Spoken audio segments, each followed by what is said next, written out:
Next we've got a surprise visitor who we're delighted to have. It's my great pleasure to introduce Jenny Lay-Flurrie. Jenny is Chief Accessibility Officer at Microsoft, leading the company's efforts to drive great products, services, and websites that empower people and organizations to achieve more. Her team is at the forefront of creating positive experiences that apply technology to make a difference in the world and the lives of individuals, from how we hire and support people with disabilities in employment to innovative technology that aims to revolutionize what's possible for people with disabilities. Jenny, I'm delighted to hand the microphone over to you. Hi there, folks. It's an honor to be with you this morning for a brief amount of time, and always good to hear Chansey as well. I stalk you, my dear, on social media. In fact, many of the speakers. I'm kind of humbled to be with you guys today. I'll keep my comments super short, but I do think that this is, well, it's incredibly top of mind right now, and so I'm really excited to see how this, not just the conversation moves forward, but what comes out of this. As we look at CS education, there's sort of some really key elements that I think are incredibly important, whether it's our role as a tech provider, as a member of the tech industry, because this is never one company, it is a collective, and as the opportunity to innovate and drive a new bar of not just inclusion, but innovation coming through the pipeline over time. I think if I kind of pass out the sections that become really important, that I think are achievable. I love that you're looking 10 years out, and Roy, you're throwing out some great, you tell me what you imagine. I don't think any of us imagined this year, so maybe let me start there, because I do think that while we're all enjoying this gorgeous pandemic world that we're now living in, I do think that it's also shone an incredible light on the need for accessibility. Somebody asked me earlier to give a short version of what I think that is, and I'm not known for my short versions, even though I do like Twitter. But if I was to give the short version, it would be that accessibility has never been more important than it is today. And I think I would have said that maybe a year ago with a different level of knowledge than I have right now. And I do think that one of the most important things as we really think about that impact of COVID is that what it's done has shone a light for the need for technology to be that equalizer. And yet we already had a gap to begin with, and we have a bigger gap that's come through. At the beginning of the year, Belle and I were sitting, and by the way, if there's a confusion on interpreters, we can say we were not seeing one interpreter, which is why Belle is also interpreter. So if we need to stand one down, just let me know in the chat window and I will make those words happen. No confusion allowed for awesome deaf folk. But what we were doing at the beginning of the year is we were really getting sort of clear. We had a whole marching order for 2020. Then we very vehemently and clearly understood that all physical accommodations were removed. With physical accommodations being removed, that pushed everyone onto the technology that we have today. Now, the good news is that for a lot of what we have, because we've been working on accessibility, I've been in this role 5 years, we've been working on this since the 90s, we had a lot of ducks in a row, but there is no way that we could have anticipated the demand on accessibility features. Teams captioning, which I'm sure some of you are using in this broadcast, grew 30x in April versus February this year, which is just mind-blowing. Immersive Reader, which are tools for folks with dyslexia to read text, improves reading rates for 10%.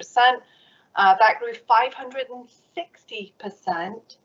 I mean, just incredible growth in the use of technology, but it's also caused us a lot of, it's garnered a lot of understanding of the bar of which we need to get after. Belle and I have not really seen each other since March, except on this gorgeous screen, and making sure that the Teams now works for virtual interpreting clearly jumped up the priority list in a massive way.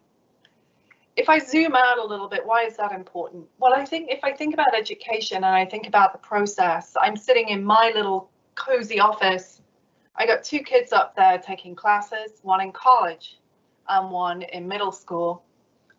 All of them, we're a disability-rich family, as are many. We know that the community of people with disabilities is growing and is likely to grow as an outcome to COVID. It makes the lens on accessibility far more and incredibly important. And I think there are 3 ways that I frame it. One is raising the bar of accessibility of education. I felt it as parenting and educating my kids through this time. I got 2 autistic kids and really making sure that they have the access to what they need. Having access as a parent to all of the materials. We like to send videos without captions, super fun to watch. Making sure as a blind parent, as many of the folks on my team, inclusive and accessible content, we've got to make sure that the fundamentals are systematically in place, which is a burden of responsibility on every lecturer, every educator, and on the technology providers to make sure that it's easy to do. One of the usage stats that hasn't shifted as much as I thought is accessibility checker in Office, which you can just click, accessible stuff. It guides you through the process. It's not growing anywhere near the level of demand that I anticipated. And honestly, I think there's a whole huge amount to go before accessibility just becomes par for the course. Every video has AD, closed captioning. It's all of our materials are just accessible by design. I think the second pillar for me is really making sure that we have accessibility included in curriculum. This is something that I see some moving forward on, but honestly, there is a massive gap before it is absolutely cemented and clearly grounded in our curriculum going forward. I think Teach Access has done some great work. Some of the heroes who I'm seeing in the chat window who are on this call, which then makes me horribly nervous, I know are driving a lot of efforts on this incredibly important work. But I think we need to get clear, maybe to channel Roy for a minute, getting 5-10 years from now, I would love to see every CS degree include accessibility as a module. It should be something that is taught. And if you get those 2 components, you end up then with folks being able to pick whatever degree they want because they can go and do that. And then you also get accessibility being taught as a discipline, which is crucial for the future digital world that we're living in. And the third one is to tackle systemic gaps. Systemic gaps where we know that kids with disabilities are not going between high school and college. There's a massive drop off based on the stats. And also gaps and opportunities in research, which is why I'm so excited about efforts like the Create UW Centre. I was just actually chatting online with Jake and Jen Mankoff from UW, who are the key folks behind that, as well as to see Richard Ladner and others from the faculty on there. Just one phenomenal effort that I think is going to start to bridge the gap. And we also have a scholarship fund that is funded by employees that goes to, it's actually open, I think, for applications right now for students to get additional funding to assist going from high school to college if you have a disability.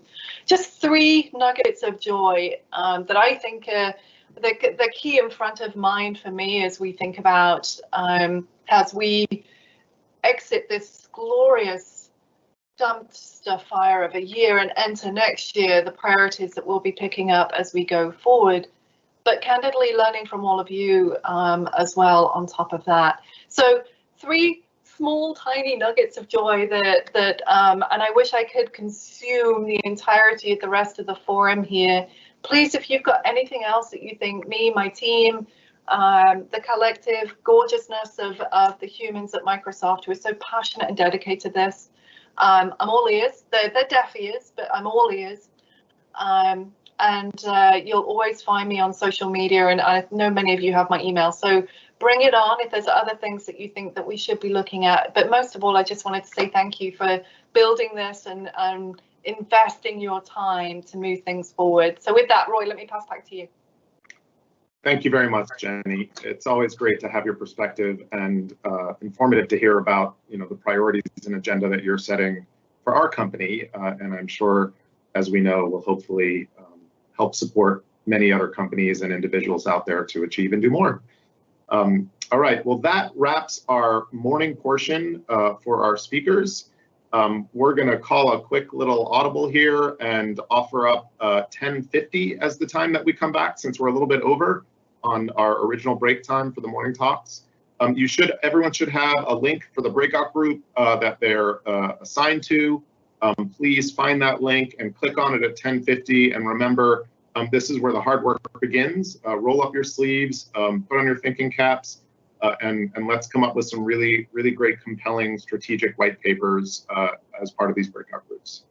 All right, I will see you then, and see you again here back tomorrow morning.